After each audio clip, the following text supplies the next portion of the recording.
Back in the year of 1965, a composer named P.F. Sloan wrote a song called Eve of Destruction, and it was recorded by a Dunhill recording artist from Oklahoma City named Barry McGuire. The song offered a biting perspective on war, international politics, racism, and a generally frustrated feeling of the state of the world in that moment in history. Eve of Destruction was released on July 26, 1965 on Dunhill Records. The song entered the top 10 in 11 different countries, reaching the coveted number 1 spot in 5 countries. The song had massive international reach. Instantly, we had covers, we had other artists referencing the song, we had the Beatles poking fun at the song on their 3rd Christmas record, and we had a fairly common record industry practice at the time: response songs. One of those response songs was by a trio, 2 songwriters who already had hits under their belts and 1 radio personality.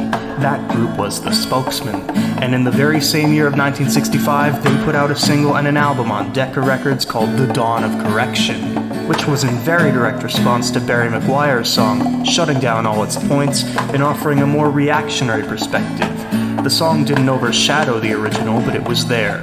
The Spokesmen soon fell into obscurity, Barry McGuire became a Christian artist, and P.F. Sloan died in 2015. Now it's 2025, and even 60 years on, I'm pissed off. The Eastern world exploded and now communism died because of the glorious ways that capitalists lied. Once you turn 18, you gotta sign in your name. The selective service system, lest you get framed. There's just no need for war, like Edwin Starr once sang. And all these decades later, it's the same old thing. Over and over, I listen to these songs, and I think about what it's like 60 years on. So I'll tell you, my friend, we're getting so much closer to the end. We're headed in the wrong direction, getting played like a fiddle, and I'm stuck in the middle.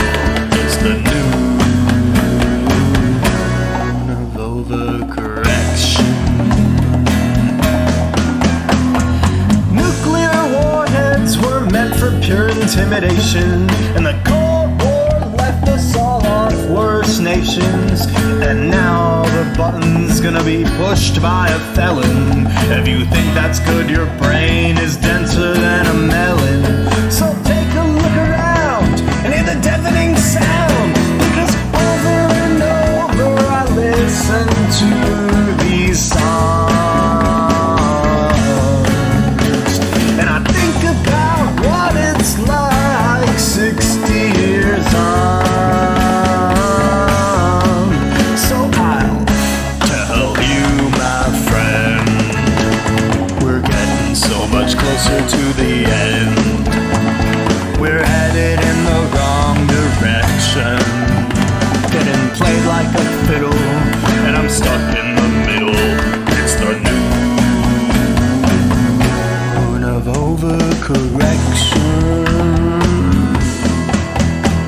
And we talk about protests bringing positive change, but with tear gas in your eye, protesting seems strange. The National Guard is just tearing people down. It's the same in every city, and it's the same in every town.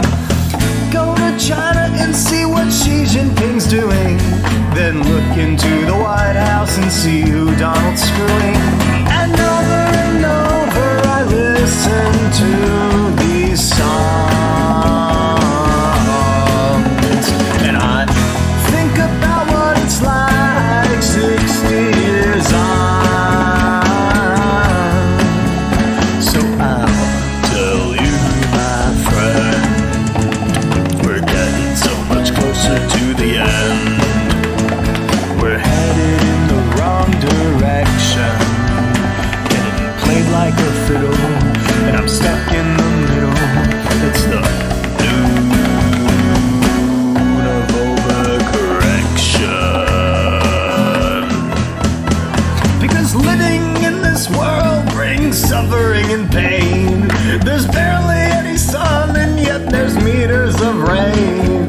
Anti-vaxxers been defrauding you since 1998. The trees are all getting chopped down, now isn't that great? I wish we could self-govern, but we're waiting for the next war. And who needs the Peace Corps anymore? The United Nations are symbolic at best, so it's easy to see why there's just so much unrest. Because now it's all the same, it's just a different name. The rich 1% can change the rules of the game. And so over and over I listen to these songs, and I think about what it's like 60 years on. This ain't